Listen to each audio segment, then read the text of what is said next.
Hey everyone, welcome back to the 235 Film Podcast. This season, we are exploring 10 classic sci-fi films from the 20th century. Today, Brandt and I take lighthearted turns talking about Paul Verhoeven's 1990 Martian adventure film, Total Recall. Listen in as we break down some of the effects work and discuss whether Arnold's prosthetic head looks better than its real-life counterpart. And we're back. Yeah, that we are, my friend. This is Brandt dropping some fat beats. And I'm joined today by a special guest, John. No, let's not call me John, please. Thank you. He also goes by other pseudonyms, Jay Weeze, Jay Swizz, Jwow. You all know him by. Yep, that's it. What a special treat for us today having you on the show. Oh, dude, it's an honor to be here. I'm so honored. Oh my goodness. Oh, hey, if you could be in one movie universe, which one would you pick? I've got mine in the chamber already, ready to go. Oh yeah. Yep. You go first, because I mean, you've had time to think about this. I haven't. Neil Blomkamp's universe, I'd be in. Okay. You knew that was it, too. Yeah, I should have known. I didn't know, but I should have known. I want to be living in a District 9 South Africa. That's just so appealing to me. I mean, as long as you're not the one behind all those fences, right? Right, yeah, exactly. You never know. You could become one of those things. The prawns. Yeah, there you go. Yeah, exactly. Oh, man. That's a good answer, actually, though. Yeah. Because they are all connected. Yeah. I guess I would have to say... I'll go for Quentin Tarantino. You have to pick an era now. I knew you were going to pick it, but you have to pick an era. Are you going to do like Civil War Quentin Tarantino? Are you going to do like 80s Quentin Tarantino? Oh, man. You going to do Nazi Germany Quentin Tarantino? No, I think I'd probably go for a... Oh, shoot. Dang. Quite a can of noodles you've opened here. I'd probably go for like that early to mid 90s Tarantino. Yeah, so like Reservoir Dogs, Once Upon a Time in Hollywood. Yeah, Jackie Brown. Once Upon a Time in Hollywood was like the 70s, no? Was it? I think so, or the 80s. But I'm thinking more like Pulp Fiction, Jackie Brown, yeah. Around that time, I guess. I see. Yeah. That was a good answer. That's not a bad question though. No, that's a good one. There's a lot of answers there that you could go with. Yeah. Yeah, the entirety of the Alien universe you could live in if you wanted to. Okay. I mean, with cryo sleep, you could live anywhere, really. Yeah, you know what? I feel like if I asked one of my nephews that, or my cousins, they would answer like Avengers, Marvel. Oh yeah. I feel like it's like the lowest of the low. Right. Yeah. Yeah, I'm trying to think of what other options would be. I was between that or maybe like a Peter Jackson. Oh, that'd be cool. That'd be cool. That'd be interesting. Yeah. But yeah, I could see that. It is what it is. Hey, this week though, we watched Total Recall, the Paul Verhoeven classic. I'm really glad we got a Paul Verhoeven film on this season, because I really wanted to do between this and RoboCop, right? Yeah, I really wanted to do RoboCop, but I feel like this is more grounded in the sci-fi. I feel like. Yeah, It's actually really funny. We didn't plan this, but like so much of our stuff that we came up with were Philip K. Dick novels or short stories and Dan O'Bannon screenplays. Yeah, I was gonna say that. Can you believe that? It's like there were so many other options, even by those directors that did these films, or by the producers that weren't that way. Like RoboCop wasn't Philip K. Dick or Dan O'Bannon. Right. Yeah, that's true. That's so true. But I this is like it's like almost like a trifecta here, because we got Philip K. Dick, we got Dan O'Bannon, who's been around since the Alien franchise, right? For us in this season. And then we also have Dino De Laurentiis. Yeah, I know. I was thinking that too. Who, as we know, it's crazy. Yeah, you know him from the Dune last week, right? And then he's also sort of connected to next week's film as well. So it's interesting. He's kind of a bailer. It's really interesting because like, okay, let's just start a bunch of projects. Okay, so yeah, exactly. So let's just get right into this, right? So Total Recall is written by Ronald Shusett Right, and the Dan screenplay, O'Bannon. Yeah. So Ronald wrote the screenplay, or he had the idea floating around his head. If we go back to Alien, actually, remember in the Alien episode I mentioned to you how Dan O'Bannon had a bunch of like different screenplays he had written, and then a friend of his suggested maybe you should just incorporate a bunch of little elements from all these screenplays into one thing. Right. This was his friend that mentioned that. Oh, I gotcha. Okay. So it's almost like he's like, I helped you out with that. Come help me with this. Yeah. So it's kind of interesting that way. And then Bannon helped him out with that. But so Dino bought the screenplay. Right. And like there was a ton of stuff that was going to happen to this film. Like it wasn't going to be done by Paul Verhoeven at all. It was going to be done by let me see here, Bruce Beresford, whose biggest film at that time, and really for all of his career, was Double Jeopardy with what's her name? With dude, what was his name? The general in he's in U.S. Marshals. God, what is his name? Wesley Snipes? No. Oh, I know who you're talking about. He the was Marshal. He was in. Oh, shoot. What the heck is wrong with me, dude? He was in. He was in Captain America. He Yes. was in. Shoot, dude. He was in No Country for Old Men for Hello, High Water. Yep. God, he's my dad's like favorite Pissing of all me time. off. Tommy Lee Jones. Yes, Tommy Lee Jones. Tommy Lee Jones. There you go. Yeah. So I remember when No Country for Old Men came out, Tommy Lee Jones was marketed as like one of the top hitters in that movie and was in it for like 5 minutes total. Yeah. Yeah, and the movie was like 2.5 hours long or something like that. But great performance from him. Yeah, he did a really good it. job with what he had for sure. His 5 minutes was maybe the best thing I've ever seen on the What's your silver favorite Tommy Lee screen. Jones performance? U.S. Marshals or the first one, The Fugitive. The Fugitive. Yeah. That's I don't know. I think I may go with Tommy Lee Jones' heyday for I don't know. I think. I think I may go with Hell or High Water. Oh, you know what else? He was in The Rookie. He was Dennis Quaid's dad in The Rookie. Hold on. Is he in Hell or High Water? No, you're thinking of True Grit. No. No, the same guy. Jeff Bridges. Jeff Bridges is in both. He was in. Oh, it must have been No Country then. No Country for Old Men. It's the same kind of character. Yeah, I guess. Hell or High Water is really good.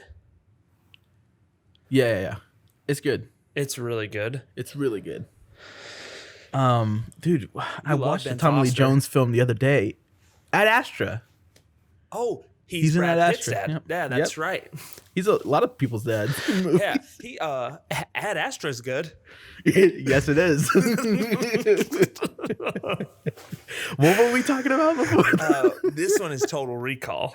Oh, okay, yeah. Tommy Lee Dan Jones is O'Bannon. not in this one. Right? Sorry. No. But Bruce Beresford did Yeah. Double Jeopardy. With That's Tommy right. Lee Jones That's and, where we got Bonnie to Hunt. Tommy Lee Jones. Right. Not Bonnie Hunt. No. Anyways, so Bruce Beresford was brought in to direct, and they actually began pre-production in Australia. He's Australian, so there you go. They started pre-production, and Dino De Laurentiis had a couple flops, like back-to-back flops in his production company, which one of them was last week's film, Dune. And so he had to file for bankruptcy, shut down production, broke everything apart, let it all go to waste, basically. And Ronald Shusett was like devastated because this is like a movie that he was like planning on like being his big thing, just because he had read Philip K. Dick's short story, and he just fell in love with it. So this was like his thing. It was his baby, his passion project kind of thing. So for years he just had the screenplay kicked around kind of thing, and finally Dino De Laurentiis was like, I need to sell this to make some money back. They wrote this before they wrote the Alien screenplay, right? No, I don't think so. Yeah. No, I think it was after. Yep. They wrote this before Alien. Nuh-uh. Yep. This was their first work together, and then Alien was the follow. No way. Yep. So they had the screenplay ready for what 10, 15 years before they actually ended up using it. Yeah, that's crazy. That's funny. Arnold actually had read the script for this the first time, and Bruce was like, "No, you're not a good fit." Well, because at the time Arnold had just done like Conan and maybe Terminator, if I'm thinking about the time right. Right. And like both of those roles are very limited in screen time, or not even much screen time, but like in lines. Am I right in thinking that at some point Arnold Schwarzenegger kind of took the reins on this movie and like kind of directed led the charge in how it was navigated? So Arnold loved the script for this, and he really wanted to be a part of it. He wanted to do it. He felt like he was the man. Beard hair, sorry. And so when Dino De Laurentiis was putting it up for sale, the script, because he didn't have the cash to make the film, so he's like wasn't just gonna sell it. Arnold ran to a producer he knew and was like, "You got to buy this thing. This is going to be a great film." And the guy bought it, and Arnold basically like put everybody together. Like a couple months prior to that, RoboCop came out, and Arnold watched it and met up with Paul Verhoeven and was like, "We have to work together. I love what you're doing. We have to work together." And then a couple of months later, he got the script, and he calls him up. He's like, "This is it. This is the project." And then Verhoeven brought like all of his guys from RoboCop, his all of the special effects, the makeup people, everybody. Yeah. So it's pretty special that he got it all going. Yeah, it was so funny because he like I think Arnold went to this like production company, for lack of a better term. It wasn't necessarily that, but he like positioned it to them, and then he was like, "We need to get this guy from RoboCop." That ball got rolling, and then he was like, "Also, I want $12 million and like 15% of everything that we make from here to the future." And Total Recall was like stupid successful. Right. It was it quadrupled what the budget of the film was. Yeah, it made a ton of money. $270 million. Which is crazy because this film, when it was coming out, it was the most expensive film at that time. Yeah, it was like they had a budget of like 60 or 70 million, which is still high for today. I don't know. I mean, if you're looking at indie films, like yes, but like some of these major blockbusters, they're over 150, sometimes 200 almost. Yeah, like, but this movie when it came out wasn't Avengers quality. Like it wasn't that even. Ex Machina was made with $10 million, dude. Yeah, but you're looking at a different time, right? Like the amount of miniatures they had for this film. I believe I read that they had 10 stages for this film, and there were 3 different sets on each stage. Yeah, that's crazy. Every single shot had some sort of special effect. Right, but I mean, you mean like computer generated effects or just special effects in general? Aside from like set design, whether it's a prosthetic or something like that. That's so true. And that's all so of true. that costs. It was ambitious. It was a reach, but I mean, it paid off. Right.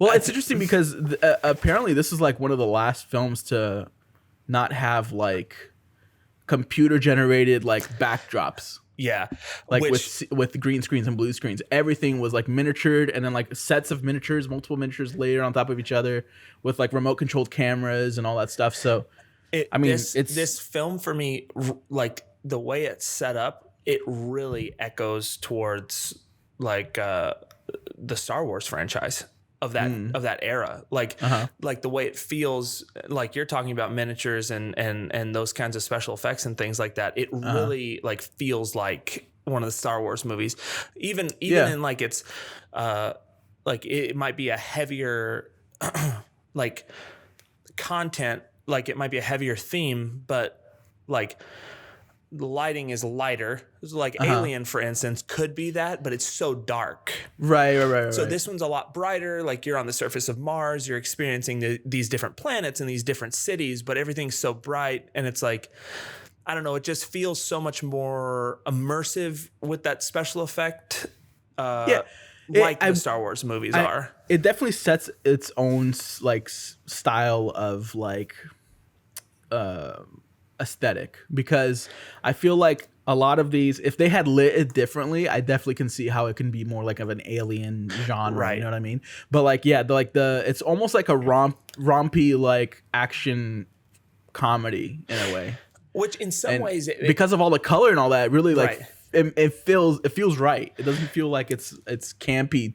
Yeah. Exactly. Too campy, so to the point that it's like unwatchable. You know what I mean? Right. It's just campy enough, like to the times, especially the late '80s, '90s, going into the '90s. I mean, this fit the bill. You know what I mean? Yeah, absolutely. So I mean, it's there's nice. some really unique stuff that they did as far as special effects goes. There was also some really dorky stuff that happened, like. I mean, just the space science behind inflatable faces and stuff like that. That was, I mean, it was cool. I mean, how they did it was super cool. I guess. But the bulging eyes and all that. What? Also, don't worry. If you start to explode, we'll just add oxygen to the atmosphere, and then it'll all come back. It'll be fine. No problem. Your eyes are pretty much out of your face. But I think it was Roger Ebert that said that he really enjoyed this film, but as soon as you start looking at the science, you just find plot holes all over the place. He goes. As long as you don't overanalyze it, this film is really, really good. Like, don't dig into it. He goes. He called them quibbles. He said like you go outside, you're starting to explode, and then the alien atmospheric release is happening, and you stop exploding. He goes, this is a quibble, and he goes, there's a notebook full of them. I watched a video of like Roger Siskel and Ebert actually like talking about it. Yeah, and it was really short. It was only like maybe 5 minutes. But Ebert is like really defending the film, which like it's nice to see like a critic of like his stature. Oh, like him for sure. Yeah, it's nice to see a critic of his stature being like, yeah, the movie's not great, but the movie is good. And it's like you have to. I always really admired Roger Ebert just because he always seemed to watch the film from the eyes of the pertained audience. Right. You know what I mean? Right. For the audience of the film, not for his eyes, through his eyes always, you know? Right. For example, like he's not going to go into like a kid's movie expecting to watch like a full on drama, you know what I mean? Right. Like, he's going in with a child's eyes. So I've always respected him for that. It's really interesting for like a critic of that nature to do that. But yeah. Where Siskel was just like what was it that he said? He said that the plot suffers, like the setup is great, but the payoff isn't there. Which I'm like, I can see both sides. You know what I mean? Like, it's interesting that you say that because that's kind of how I felt in that experience of watching it. The first half hour, it's like really captivating and like you're waiting to find out what happens next, Right. And then it's almost as if they gave us this question of whether or not he did experience recall or not, Yeah. And they were expecting us to hang on to that all the way to the end. Yeah. But it's almost as if there wasn't enough there throughout to keep us wondering. You know what I mean? Right. Like there was that one moment where Laurie and that doctor came back in and they had us questioning again for a second. But there's certain movies like Blade Runner, for instance. We expect Blade Runner to give us minute little pieces of information throughout that keep us wondering in the back of our minds if K is Oh my gosh. Deckard is a replicant or not. Yeah. Wrong movie. Same universe though. Yeah.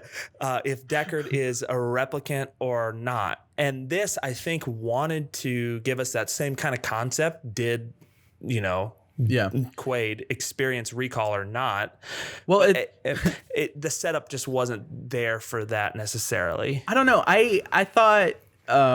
So I watched this and I watched the 2012 remake. Yeah. And I think maybe it's because I'm looking through both of those and comparing both of those. But I feel like the setup pays off a lot better in this one than it does in the remake. I completely agree. We'll get to the remake down the line. I don't want to get into it yet. I want to make it more about the original. But I feel like Paul Verhoeven. I actually watched some interviews from the cast and the crew, and they said that in the script itself, there weren't a lot of those little things sprinkled throughout. There were little bits here and there, but Paul Verhoeven on set was like, we need to make this like make the audience really question whether he's dreaming or not. So he like intentionally would put little things here and there that I feel like as an audience member, you can walk out and make arguments for both sides. Was it a dream or wasn't it? And I don't feel like there's a right or wrong, even though Paul Verhoeven has gone on record and even on his commentary track, he has said that like it is all a dream. Like as soon as he goes into recall and he's put back and he falls asleep, everything from there on out is totally a dream. Yeah. So it's like I can see all of those things. Yeah. See, and I was thinking that way today. Like when I was reading a little bit more about it, like there are things that kick up in your mind when you start to think back on the movie that make you question whether or not he was dreaming. I'm just saying during the film, those things aren't prominent enough to make you wonder in the moment. I don't know. There were little things that would make me... A few. The most prominent one being the scene where the dude comes back into the dream saying that it's all a dream and that he's going to be lobotomized and whatnot. But there's other little things sprinkled throughout. Because, for example, the X-ray machine, which we'll talk about it, the special effects on that because it was really cool. But he goes through. We see him go through the X-ray machine twice. Once he goes through, no problem. The second time he goes through, he has his handgun and it's beeping and all that. But later on, he's running away from them and goes off to like this construction site or whatever. And he pulls that tracker out of his nose. Yes, I remember. That thing's made of metal. So why didn't that go off in his X-ray? So like, was that because he was dreaming and he didn't know that was in his brain yet? So like in the X-ray, that didn't matter. Well, some throughout could his also entire. Just say that, some could just say that was a gap in production and like nobody thought about that. Right. I guess it could be a plot hole. Yeah. Right.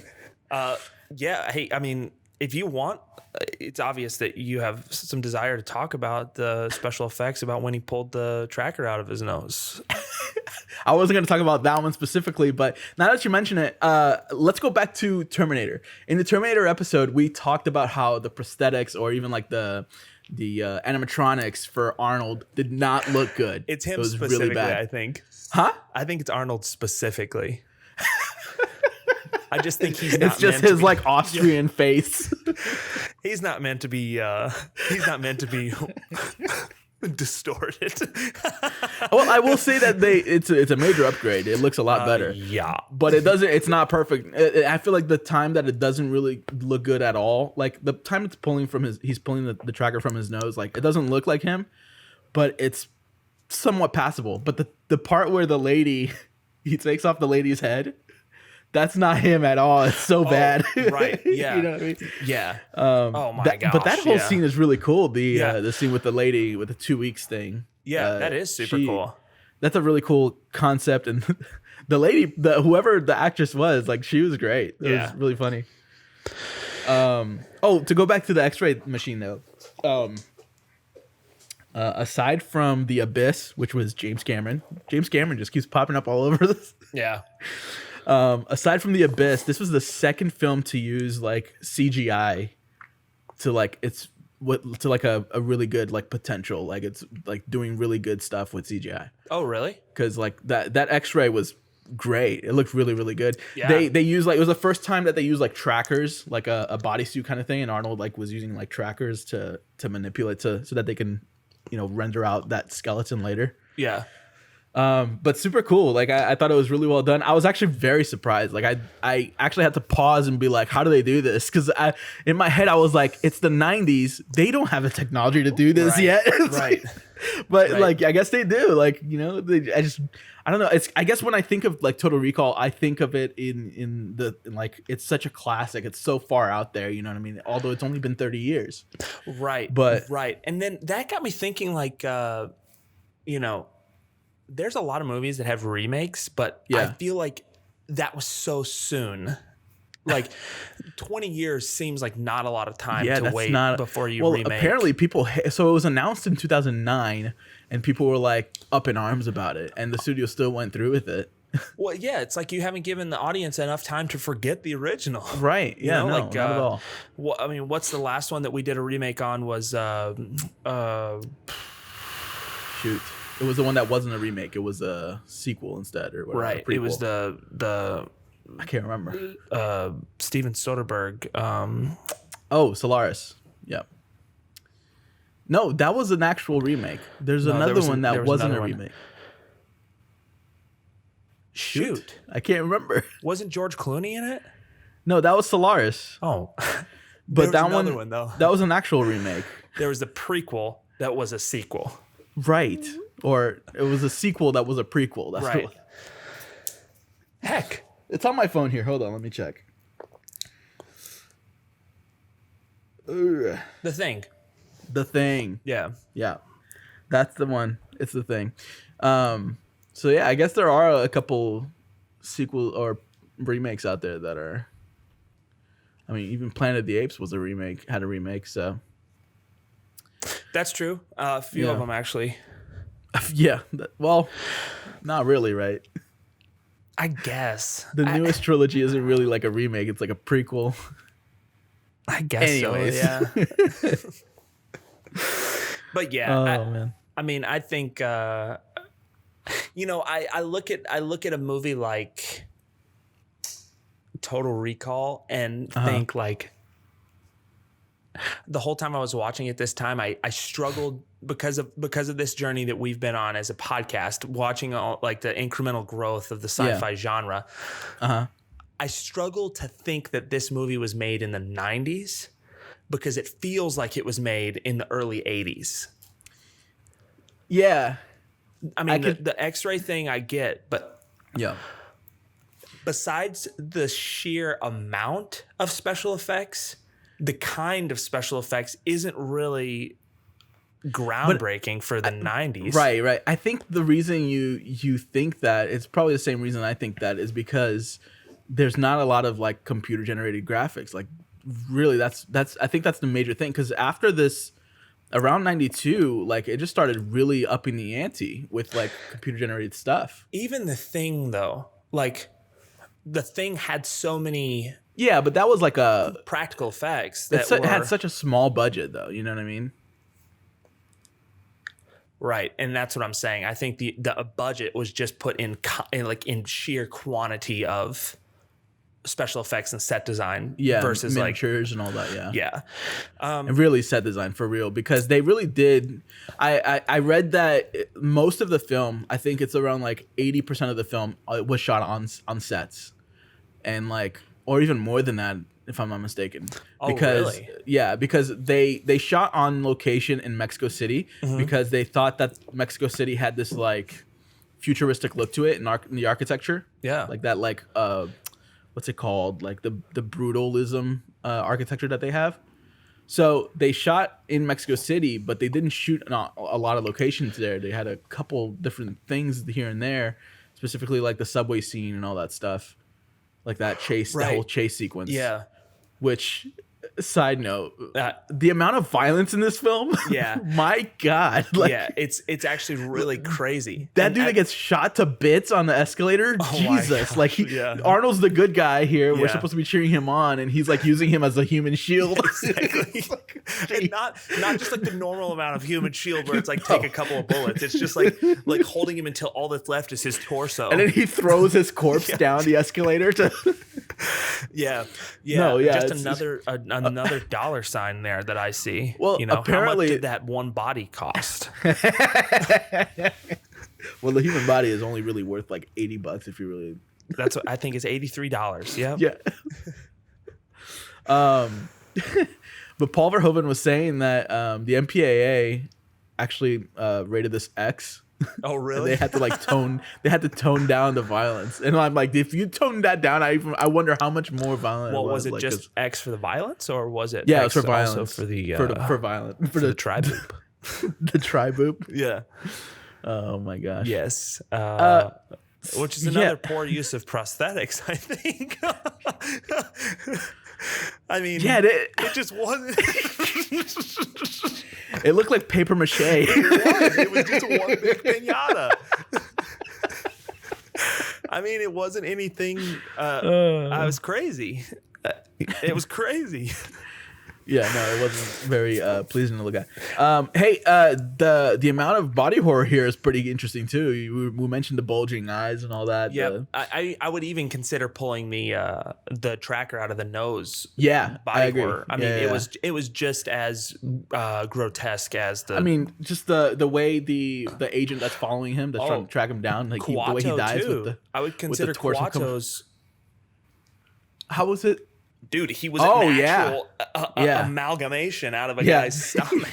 Yeah. I mean, there was a lot of like Martian inhabitants that also had like their share of facial prosthetics on there. That was kind of interesting. A few things. Oh, I see what you're saying. But none of those were like, hey, the really weird addition of like, these guys are like psychics, but they're also completely facially deformed. Like, right. Yeah. That's a little weird to me. I didn't know what was going on. This is the first time I watched it, actually. To be really? honest. Yeah. Had you ever seen the remake before this too? I watched the remake before I watched this. I remember the remake came out. The remake came out when we were in school, and I remember you loved it. Yeah. Well, I didn't love it, but I thought it was like. Cool. Like super. I mean, it was one of those like that was the time where all of that kind of stuff was coming out that was just like super futuristic, like Elysium. Maybe they had just figured out what city building was and like computer graphics. I don't know. But I see. Everything was just like massive stretches of exactly Elysium, like this.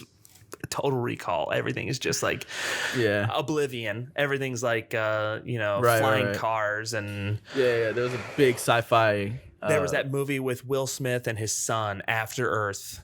No, that's trash. Yeah, trash. I've never finished that movie. I've never been able to finish that movie. I'm pretty sure I've rented it from Redbox 3 different times. To try to finish it. You should just buy it now. Like, should have just kept the copy I had. Exactly. If only Redbox knew that you had rented it 2 times before, and they could have just prorated you for how much you had already spent on it. A couple things. When we were talking about the tracker, like a plot hole. The reason I'm more inclined to believe that versus it being, I can definitely see what you're saying, how it could be like a tell of whether it's a dream or not. But there was also a lot of like walking in and out of domes and like on the surface of Mars without suits that they didn't show. Oh, really? Like they were deleted scenes? No, in the film where they would travel, like they'd be getting out of a car before they've gotten into a dome and they don't have a suit on or something like that. No, I think they're under the dome in that point. No, I don't think so. Like the entire city is under a dome. No, I don't believe so. I'm pretty sure. Well, why are there some people in suits then under the dome? Because they're going out of the dome, or they just came back from the dome. To the dome. There were a couple of moments where I was like, oh, they're out of the dome, but they're not exploding. Right. No. They were inside the dome. Yeah. I see. Is that just like you're assuming? I'm assuming, but I'm assuming right. Oh, I see. I got you. Perfect. Did you know that the taxis that are in that like kind of underground area where he goes, where the resistance or rebellion or whatever it is, those are like Mexico City like transit system, like painted for. I thought that was kind of cool. They like filmed on site in Mexico City, and they were like, we're also going to use these buses and subways and these like taxi bikes or whatever. Speaking a little more on the set design, there. I don't remember who it was that was taking care of their set design, but he said that they worked on these sets for 10 months, 7 days a week, just to get it done because there was just so much to do. Oh my gosh. And they said that even when they weren't like on the set, and even when they were on location, they weren't just shooting on location. Like the whole train chase scene, they actually painted all of that gray, right, just for the film. So he was like, even there, it was just like a massive scope of just like painting that took forever to finish. Yeah. So it was like everything was just like so, I don't know, like they were so into the minutiae of the detail to get this right, to make it look Dude, it's crazy. Future, or maybe a little bland or whatever. It's crazy how much work goes into like that aspect of production design because, Stephen King's The Mist. Yeah. It was filmed in my hometown. You love bringing this up. It was filmed in my hometown. You love bringing it up. I bring it up because of this only. You know what? Sorry, go ahead. You finish that. Get it off your chest. I bring it up because I remember our church hosted the like cast and crew. Shut up. For like meals. So whenever they would like take meal breaks, Thomas Jane would roll into the fellowship hall and be like, you had no clue who this guy was at that point. Where's my sandwich? No, and stop it. I'd be like, the fellowship hall. Oh my gosh, you're the Punisher. No. Thomas Jane's a great guy. Deepest, bluest. My head is like a shot. Yeah. Isn't that LL Cool J? It is, but I mean, Thomas Jane was a hero on behalf of Thomas Jane. I see. Yeah. No. Anyway, I say all this to say, like, it's kind of the same concept where, like, they came to Vivian, but they used all of the local stuff for like production stuff. So like fire trucks, police cars, taxis, all of that stuff got repainted for whatever town the Mist was set in. Oh, I see. Yeah. And they were actually on site like in our town for a couple months before they actually started filming to get like the grocery store was reformatted and the front of it was changed a different name and then the buildings around it were changed to match that. That's like a tangible small concept of what this had to have been on a larger scale. You know what I mean? Yeah. Because the budget on that was Frank Darabont, right? Darabont? The Mist? Yeah. I believe so, yeah. Yeah. Ain't Them Body Saints was also filmed in my hometown. Okay. Are you familiar with Ain't Them Body Saints? You know what? Since Casey you do this, I'm going to do it too. You know what movie was filmed here in Orlando? Yes, the Florida Project. Just south of Orlando, the Florida Project. Yeah, okay. It was the Florida Project. You just took that out of my... What else? I'm so disappointed. What else? Oh, what's that movie with Denzel Washington? The Great Debate. Stop it. That was filmed in my hometown. I'm so disappointed that I didn't get that out. Dude, everybody knew you were about to say the Florida Project. What's another one that's filmed in Florida? What's that one that... Jersey Shore in Miami. What's that one... oh, shoot.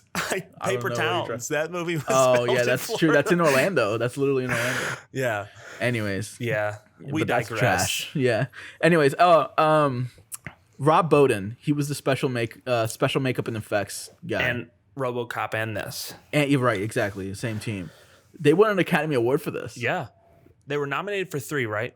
Best visual effects. I think so, but they actually knew they won this one for the special effects before they even came into the thing. Really? Yeah. Why? Like apparently like it was so like it was almost like an honorary thing. Like they gave it to them. Like you guys are gonna get this. Like they told them like y'all are gonna get this. You're gonna get to come up and accept the award. So like walking in, they already knew they were winners, kind of thing. It's funny you say that. We just watched the CMAs, the Country Music Awards, not too long ago, and everybody who was nominated was there except for Dan and Shay. Are you familiar with Dan and Shay? They're a popular country duo. I am not. I see. Okay. So they did a performance or whatever, but they were remote and they had like this massive auditorium that was empty. It was just them and Justin Bieber was there too. Justin Bieber was in the audience just watching them? He performed with them. Oh, got it. They won the award. And they weren't there. They were remote, but they were announced like Dan and Shay wins this award, and then a video starts playing of, hey, we're so excited to be able to have this award. And I'm like, so how long have you guys had this? Did it get shipped to you? Oh, I see. They knew they won the award like way before they got it because they made this video. The production quality was high. It wasn't live. It was whatever. They could have shot it that afternoon and then. Yeah, maybe potentially. Yeah, but still. Hey, but do you want to talk a little about absolutely a little bit about the remake? Oh, the remake. Yes. The remake. Yeah. Colin Firth, Kate Blanchett, and Jessica Alba. I hate you so much. A dynamic duo, along with Walter White as Cohagen. I didn't like him as the villain. No, I didn't either. It wasn't good. Actually, I didn't remember until today that he was the villain in that. A couple of things I didn't like. I really liked Kuato's character in the original. I thought it was weird, but I liked it. Okay. Yeah. I didn't like that was taken away in the remake. I just think that added a certain level of because what they're talking about is. But that's like original to the film itself, right? Like the Philip K. Dick novel, like he never leaves Earth to go to Mars or anything like that. Like there's none of that. He like turns himself in to the government, basically. Oh, in the novel? In the short story. I haven't read it, believe it or not. Neither have I, but I looked it up and read about it. Oh, I see. Yeah, I liked that whole aspect of it, though. Yeah. I mean. Yeah, I mean, okay. I think there are good things and bad things about the remake. One good thing is Colin Farrell. He's great. I like him a lot. But I like that they took the liberty to not go off planet, like not go off like to Mars and do the whole Mars thing again. So sure. I thought it was interesting, like the way they set up the whole thing with like there was a nuclear destruction of the world, except for the United Federation of Britain in the UK and the colony in Australia, and the only way to get between these two places is to take a gravity elevator called the Fall through the Earth. Are you following me? I've seen it. Yeah. Okay. You had this face, so I was like, "Are you confused about something I said?"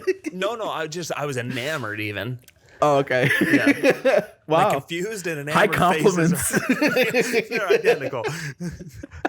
That's just my get out of jail free card. Whenever are you confused? I'm enamored with what you're saying. No, but yeah, the Fall, Legend of the Fall. Good movie. Mm-hmm. Long. Anyways, like Brad Pitt's hair in that movie. I like that they do a different concept and they changed it up. It's a different kind of. It has a similar plot element to how to get the setup started, basically, right?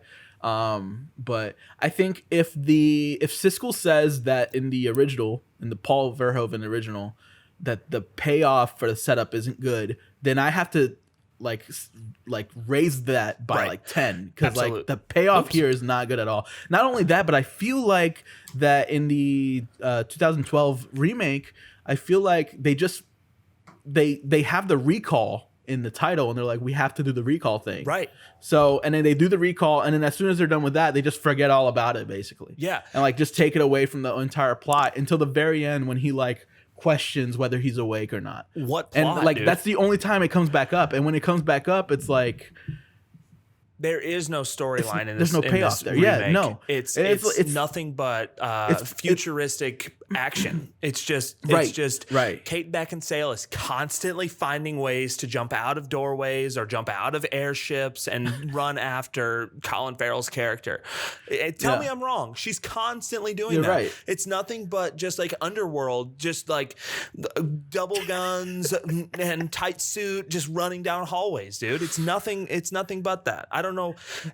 I will say this though, because you're giving it a lot of negative, but like I feel like once the film started and the action kind of started going, I was like having fun watching it. Yeah, it's a fun movie until the very end, and it makes me question whether he's alive or whether he's dreaming or not. And it's like, oh, that's stupid. I forgot. Like I feel like they would have been better off if they were like, let's not make a remake. Let's just take some of the plots from like the total that makes it Total Recall. Let's take those plot elements out and just add a little bit more of original elements to it, and it's a whole new original movie. Yeah, it would have been that. Right. That's how I think not too. Not great original movie, but it would have been a fun action film. Half-assing the original, they've taken something away from the original and made a bad movie. Yeah. Yeah, I don't know. I mean, it's got good. That's what I feel about sure. the remake. I think the special effects stuff is great. I think like the world building that they've done is good. It's unique in the sense of I think it's got really cool ideas and like pew pew pew, right. Fun guns. Yeah. I think it's got really cool elements, really cool original like moments in the film that I was like, oh, that's really cool. But I think it's the Total Recall portion of the film almost like makes it worse. Yeah, I don't know. It's also It's very not evident. It's not a good remake. I felt like it was evident that the recall happened on him, and then the rest of the movie, it's almost as if he's like trying to break out of that. Yeah. Whereas Exactly. in this one, it's like recall didn't happen, and it's like. I mean, they could have even made this a sequel, like a far distance into the future sequel if they wanted to. And not like just call him Quaid again and all that stuff. Like, or it could have been his son. Sure. Yeah. Yeah. What I did like about Remake though is that Ethan Hawke was in it. That's it. That's the really good part about the movie. This much. Ethan Hawke. Yeah, that's it. It's funny though because he's only in the director's cut of it. Yeah. Because in the original theatrical version, he's not in it at all. Like they never show his face and that whole thing. Yeah. I'd like to go on record by saying Ethan Hawke is great. I'd like to go on record by saying Ethan Hawke is great. He's great.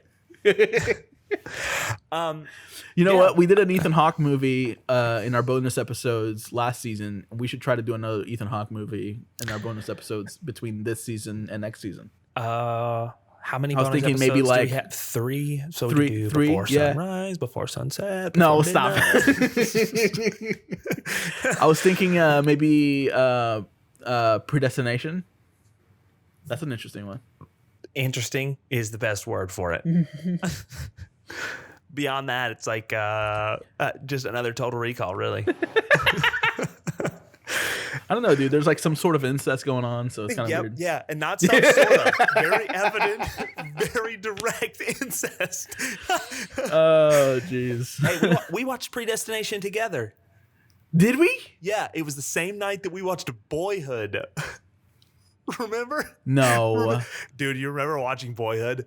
I will never be able to get that song out of my head. We watched Boyhood and the title sequence played like for 4 hours straight, and we woke up to it and I was like, how does that song go again? Let me go, I don't wanna be your hero.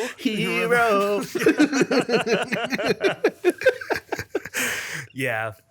Speaking of Ethan Hawke, Total Recall is great.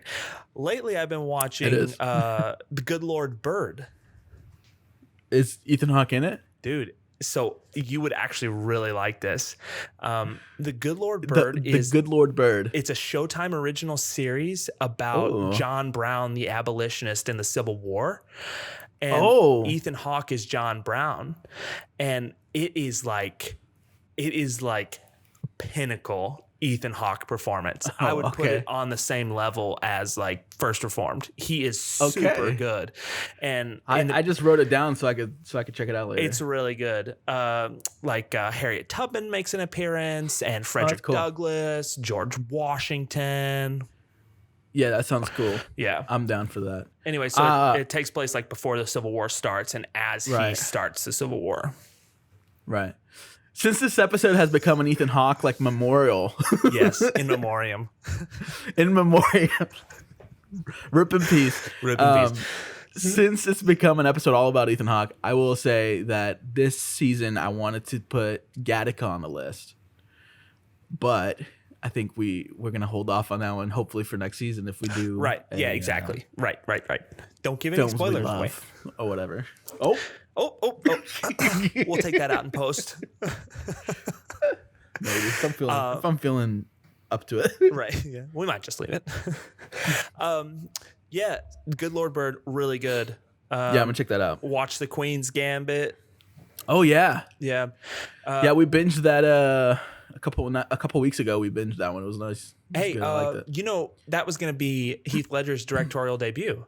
Shut up. Yeah, he had Queen's Gambit. He had gotten that story in 2008. 10 years ago. Yep, and what? he had already had a an adapted screenplay ready to go before he died. Oh my gosh, that was like he was ready to go on it right before. I wonder who he would have who he would have cast. I'm really curious too. Obviously not Anya Taylor-Joy because she would have been in middle school. Yeah. Wow, I didn't know that. That's so surprising. I'm a big Anya Taylor-Joy fan. No, same. I watched the New Mutants, and she was the only good thing about it. Yep. She's in The Witch, and that was Right. her. I think that was her breakout performance. And Yeah, also I think so. Well, Split. really, really good. Oh, She was in Split as well. Split was before that. I don't remember which came first, the chicken or the egg. I don't know. Yeah, it was the chicken for sure. I believe Split was first. Yeah. I think that's the first time I remember seeing her. But she's also going to be in the next Eggers movie, no? Yeah, the Norseman. Yeah. Split was after. Yeah, I believe Split was she's in that after. too. Nice. The Witch was her I breakout. only watched The performance. Witch. Yeah, I only watched The Witch when it was on Netflix after the Split. So, she's it was great. after for you, but It was just after for me. Yeah, it was before for everybody else. Sorry. No, I was behind the curve on that one. Yeah. I think she's probably going to be an Eggers staple. You think so? Yeah, I think so. Like Robert De Niro / Leo DiCaprio. DiCaprio is DiCaprio. Martin Scorsese's. Yeah. DiCaprio. Joe DiCaprio. Pesci. Who's that guy who was in Martin Scorsese movies and Killing Them Softly? What's his name? Brad Pitt. Ray Liotta. Ray Liotta. Yeah. Yeah. Goodfellas. There you go. Goodfellas. That's not. Yeah. Yeah. Yeah. He was in Goodfellas.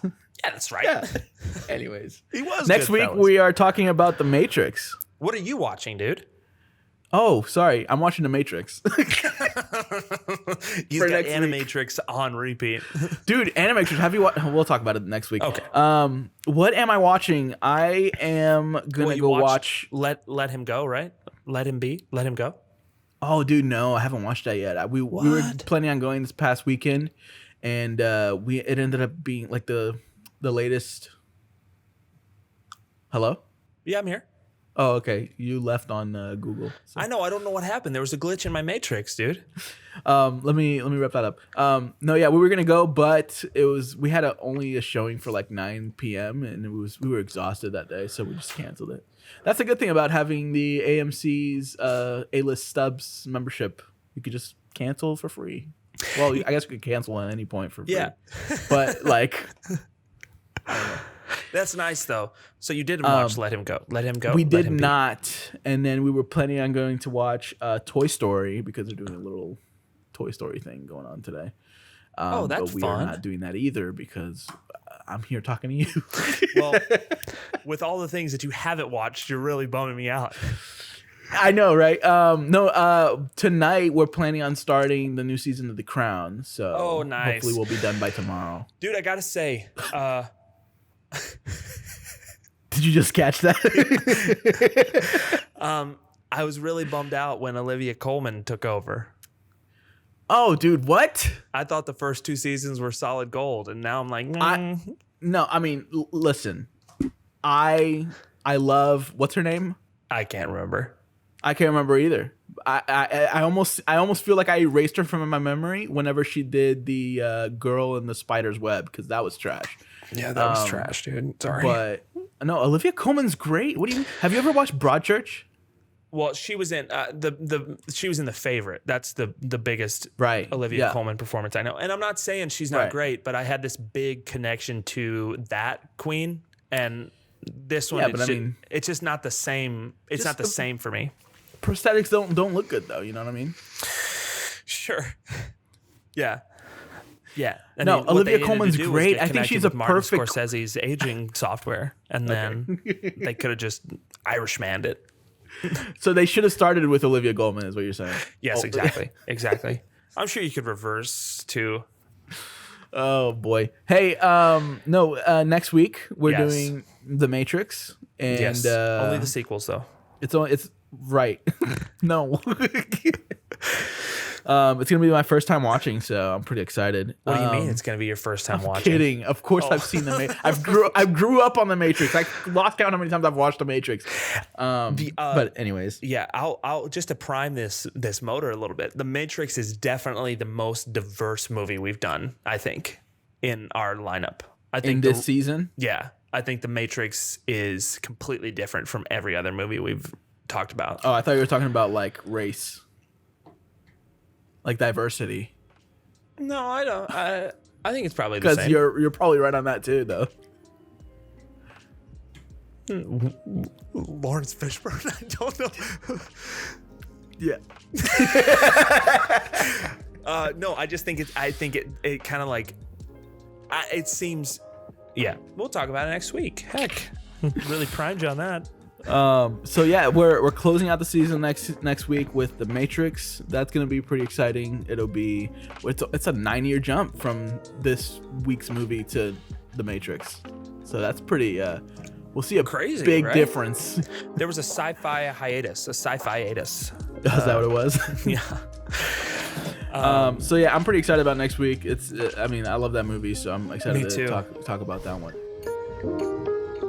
Hey everyone, we hope you've been enjoying this season as much as we've had a blast discovering and rewatching all these classic sci-fi films. Next week is our last episode of the season where we discuss and geek out over the 1999 groundbreaking science fiction film, The Matrix. Brandt and I grew up on this film, and we are stoked not only to explore the incredible visual effects, but also delve into the deeper themes of the film. Don't forget to follow us on Instagram at 2_35media, where we post tons of content on these films and more. Also, this week we are giving you a chance to pick next week's theme. Will it be modern horror or our all-time favorite list? Thanks for joining us, and we'll see you next week.